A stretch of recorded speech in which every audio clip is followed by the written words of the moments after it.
Uang modern sekarang bergerak dari money, komoditi money. Artinya ketika lu punya uang, lu membeli sebuah komoditi, dan komoditi itu akhirnya menghasilkan uang lagi. Dan sirkuit ini menempatkan uang sebagai tujuan.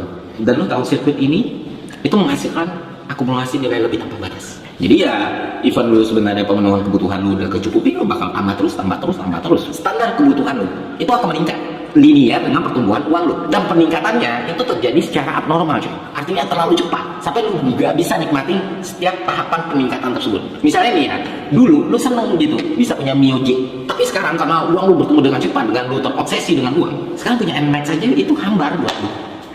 Nah itu contoh paling sederhana. Makanya jangan heran di era modern sekarang orang yang udah kaya raya itu masih harus pakai pil pak untuk tidur. Bahkan yang worst case nya beberapa orang harus mengakhiri hidupnya dengan sengaja. Padahal secara finansial mereka mampu, mereka banyak, mereka cukup. Itulah yang terjadi sama sistem ekonomi modern sekarang.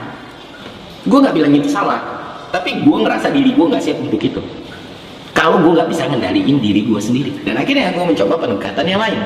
Pendekatan di mana gue menempatkan komoditi, money, komoditi, artinya output, tetap pemenuhan kebutuhan. Jadi uang gue tempatkan sebagai alat, alat untuk memenuhi kebutuhan. Jadi ada kecukupan di situ, ada tujuan yang jelas di situ.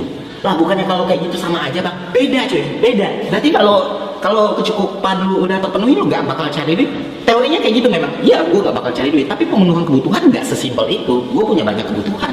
Gue harus punya rumah, gue harus punya kendaraan, gue harus punya jaminan pendidikan untuk anak gue harus ada duit untuk makan anak istri gue, ya kan? Dan itu berlangsung terus menerus. Tapi cukup, tapi jelas. Nah itu yang berusaha gue pelajarin sekarang, masih gue pelajarin sekarang.